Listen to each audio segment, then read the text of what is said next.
Hey, welcome to Norley Family Farms. On this video I wanted to show you guys exactly how I built this greenhouse. When I first filmed this project, that was actually our first video on YouTube, and I don't think I did that good of a job on my editing. Sorry. But this video, I'll try to link it all together for you and make it make more sense. Let me show you.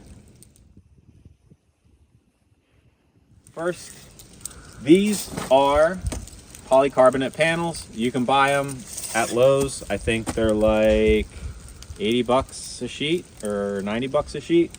They have special little screws that you have to pre-drill and caulk each one. They have a gasket on them. They're a lot like the metal screws on the metal roofing. You can use them on the sides of your greenhouse, or you can use them on the roof of your greenhouse. You can build this structure a lot simpler, but it's going to cost you more money. You can put these all the way around the entire greenhouse instead of using upcycled windows like we did on this project. This door is a 36-inch door, pretty standard. The side skirt that I did around this whole thing, the apron on the building, I used 2x8s and 2x4 in the middle, and I just wrapped it, and then we used some outdoor decking stain and coated it, did a couple of coats. So let's walk around this way.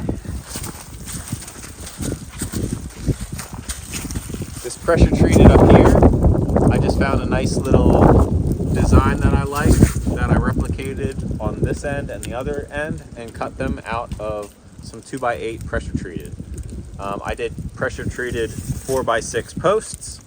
There are 3 of them on this side, and there are 4 of them on the other gable side. They go down 42 inches down into the ground. I'll show you on the next clip of us digging and having them in the ground when we start to build the actual frame of the structure. All of these windows I got off of Facebook Marketplace.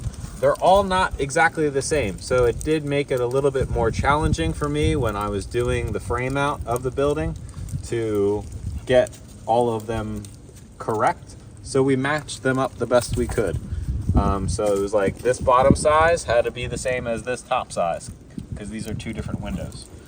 So we put cedar 4x4s that we got a whole bunch of from a coal cart from Lowe's the year prior that we gathered, and we had a bunch of them. We bought like 60 of these 4x4 cedar posts, and what I did is I framed this one up, and then I put this 4x4 tight up against this frame, and I just kept going one after the next and framed them in.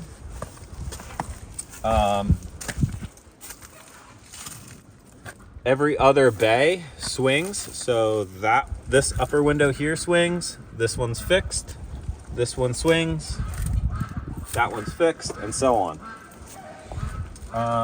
We have a ton of this type of rock up here, and this area that we put the greenhouse was basically all rock, so it was a little challenging with the digging and getting it situated, but we put our drainage pipe down low down here, which is in the middle of our greenhouse.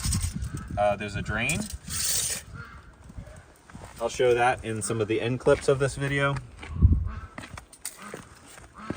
This door here, we have a little bungee on at the moment because it's been super cold here and there's a little bit of upheaval with the frost. And this door is like 200 years old and sometimes it just doesn't close right. So that's the way this is. I don't do any gutters. I'm probably going to do gutters along this side that goes to a water tote at the end so that we can pick up some of our rainwater for rainwater catchment and use it in our greenhouse. Let's show you inside. So we got the 2 end poles in. The end's all squared up. The interior is mostly graded at this point. And this is going to be our 8x8 opening in the end. That'll have some barn doors that are going to have large glass windows that we've salvaged. So we went about 42 inches down, and it's coming together really nicely. One of the challenging parts on the build of this, when I was single-handedly putting this together, was getting this ridge beam up. So I notched this one prior, and I made sure everything fit properly, and then we set this in by hand. We had to splice it in the middle. We did this splice here that we sandwiched it with a bunch of lags. They're like 4-inch lags, 5-inch lags. But once we had this ridge beam in, then we were able to start to cut our rafters and go through and start to square it one by one. So we have on our brackets up here, if you can see, our brackets are up there, and we did everything 4 foot on center. These are 2x6s. This is a 2x8 up top. These are 4x6s. This right here is another 2x8. Everything is sandwiched. So you have a 2x8 on the outside, and you have a 2x8 on the inside. This ridge beam was not really straight at all. So what we had to do is put one at a time on either side and start to square it while we worked our way all the way down to the end. These right here are furring strips that I think we did 24-inch on center. And in order to put in our French door at the end, we had to put in 2 additional 4x6s on either side, because we didn't have the ability to put one directly down, so they had to be offset to carry the load. So this side has 4 4x6s, so there's one in the middle, or sorry, one at this end, right there, and right there. And then these 4x4s are basically just creating your door jamb. This side is basically mirror image to this side, other than the door that's right here. We had to put in an additional 4x4. Hey guys, this is Kristen. Hank really doesn't like to do voiceovers. So this is us installing the ridge beam together. We were able to work together during our child's nap time to get this in before the snow started. Other than that, Hank did every single other piece of the build. I did go out and check on him frequently and give him sandwiches. Here I am checking and sorting through the windows. We got these off of Facebook for $100 for a lot of them, and I'm just sorting them, seeing if they're broken, what size matches up, and what design, so that Hank can easily get them into place. So here we have all of the windows sorted out, so we know our measurements of our 4x4s that we're going to use to frame the windows in. I was able to help him a little bit here. Other than that, he did this all by himself. Now, this was one of our first build projects we ever recorded for YouTube, so we did a time lapse of a lot of the things, which we know now isn't the best video format. We are still growing as content creators, and I think if you watch our videos, you'll definitely see the evolution of that. Here he is installing the roof, the rafters, which are tied with brackets. I was also able to help him a little bit here. He does enjoy when I come out and help him for an hour or two, and I enjoy getting out of the house. Here he is tying all the rafters together, I think with some fairing strips. Now he is adding the top portion, which he used pressure treated 2x6s. All this lumber he acquired over several months going to Lowe's. They have these discounted carts called cull carts, and you can get them up to 90% off. I think I have a short on it So we've just acquired all this lumber, which made this build really affordable for us. Here's another shot of him tying it all together. I can't believe he did this literally in the dead of winter, but this man does not like to sit still. He needs to be building things constantly, even if it is sub-zero degree weather outside.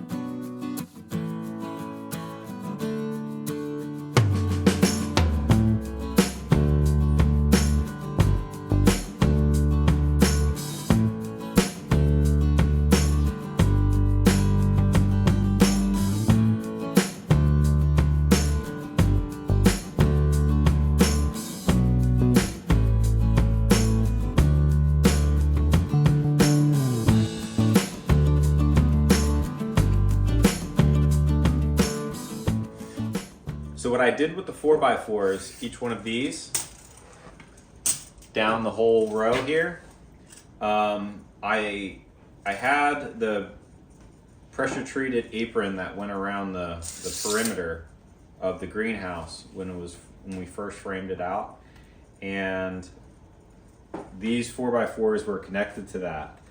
Now when we went to do the pour for the concrete, what I did is I had a 1/2-inch hole drilled in the bottom of each one of these 4x4s, and I put a piece of cut rebar, 12 inches long, 1/2-inch rebar, through long ways through the bottom, so that when the pad was poured, the rebar was embedded in the concrete, so any load is basically pressing down on the concrete pad, and these aren't floating. So that's the way I tied this wall together with the pad, and then all of the posts in the corners are all 42 inches down into the ground.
Now Hank is on to installing the roof. It snowed overnight, so he had to brush the snow off before he could install the polycarbonate panels. This was the most expensive part of our greenhouse build. These panels we bought new from Lowe's, and I think we spent a little bit over $700, maybe $800 for the entire roof. So that's the only thing that's not upcycled on this greenhouse. They needed to be installed a certain way. They have to be facing a certain way. You have to peel the thing off. You have to get it into the slot. And Hank did this while you can see I am going and checking on him to make sure he's not falling off the ladder.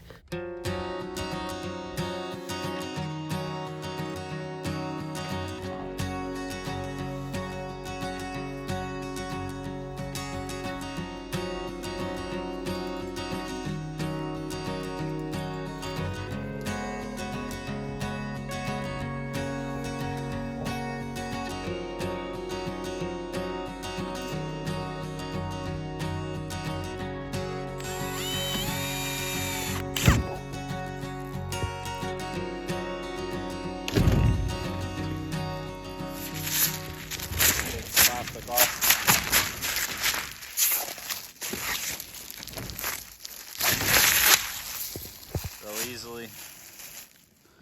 This basically just seats, just start one edge and they'll start to seat right up.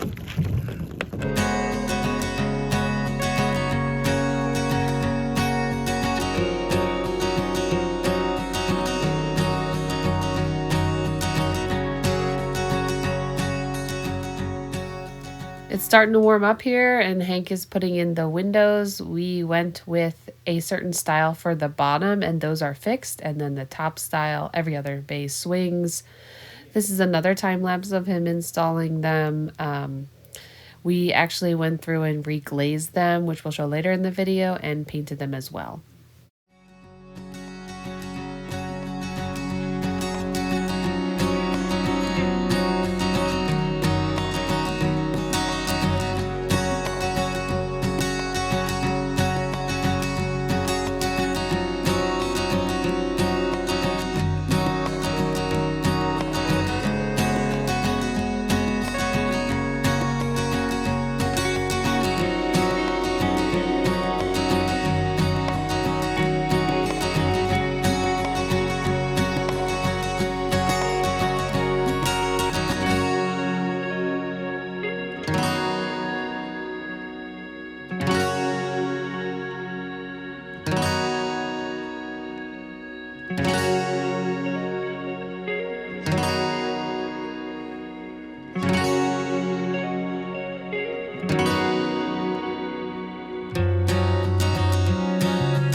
Now we are on to cleanup day. If anyone really wants to know about Hank, he is a hurricane. I call him Hurricane Hank, and every work stop he just plows through and we have to clean up later.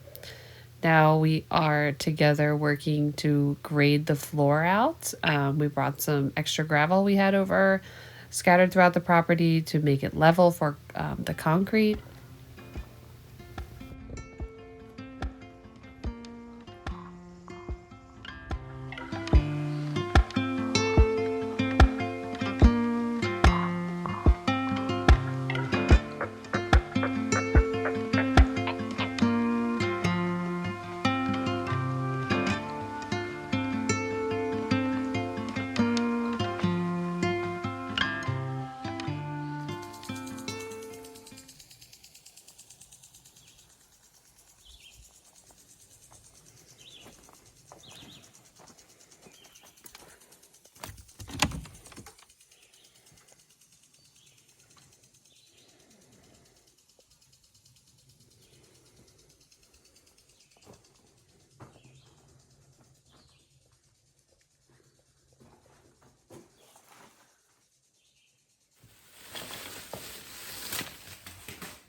So we're moving on to the floor. We went back and forth about a gravel floor and the radiant floor.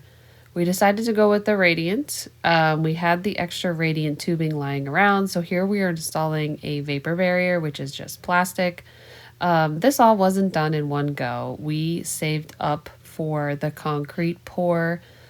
We were a little undecisive about whether to spend the money, but then I wanted it to be poured concrete. So I saved up for the money with him, and here we are installing the vapor barrier. We're going to put some insulation down after this, and then the grate. All right, so when we did our floor, our radiant floor, we did our vapor barrier, which is our plastic. That went the full way along. It was actually 2 pieces. And then we did our foam, which was 1 inch. foam that we did in sheets, 4x8 sheets along this entire thing. So this is our one taco circulator pump. I think it's a 1/8 horsepower, 1/8 horsepower pump. These are super simple. They're 110. Yes, you can put a thermostat on one of these, but because it's a greenhouse and we want to get, and it's really not insulated, we want to get all the heat we can in the wintertime, so we just leave it on. This greenhouse and our boiler is all serviced by our solar system. We only have one zone. I did a smaller pump or smaller manifold here. Only 2 zones I could have ever put on this size manifold. This is the smallest one that they offered. I bought this on Amazon. It was like $100. I didn't need to go farther than that. If I do want to put a Modine heater for heating the air only, I have this side that I can put a Modine heater in if I want to. But right now it works really well. It is really hot and toasty on this floor right now. We just try to keep it as simple as possible. It's a greenhouse. For some people it's a luxury. For us, it's kind of a necessity to get our greens growing earlier before spring so that we have a jump on the spring and into the summer.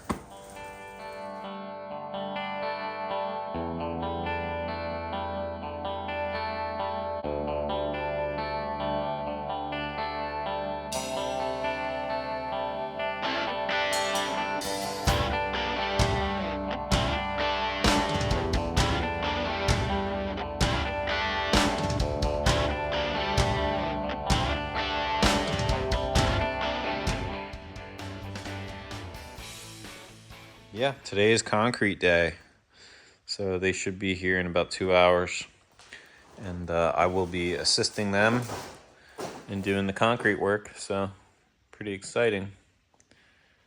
So we're also doing this little patio over here out the back. So this is just a little concrete form that we made, and we filled it in with a little bit of rubble just to take away from how much extra concrete we're going to need. But we put a little bit of rebar in there. So this will be a nice little outside patio for Kristen and Maddie to hang out on.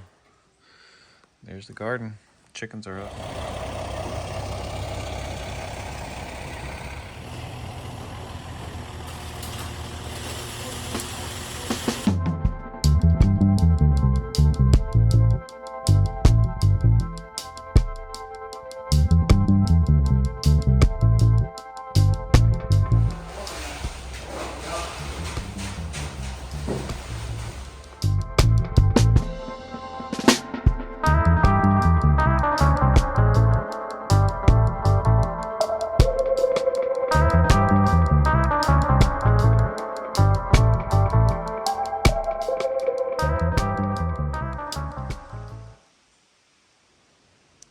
All finished.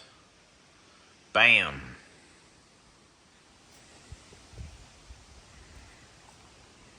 There it is. Another angle. So I can show you this side. We got our French door. We have one outlet out here. That's really all that we needed for power outside. We do like the way that this came out, other than our ducks use it more than we do, which is not that fun. We're gonna have to go ahead and repaint the windows again because we only did like 1 coat over them, and they probably could have used 2 coats at the time. But all in all, it's holding up pretty well. It's almost 3 years old now, so time flies. This trellis worked out really well for us over the summer when we built it. I do like this little rock wall, even though some people are scared of it, but we think it's pretty cool. It's holding up really well. I think it's going to stick around for a lifetime or more. But I hope you guys liked the video. If you have any questions, please leave them in the comment section below. Thank you for watching.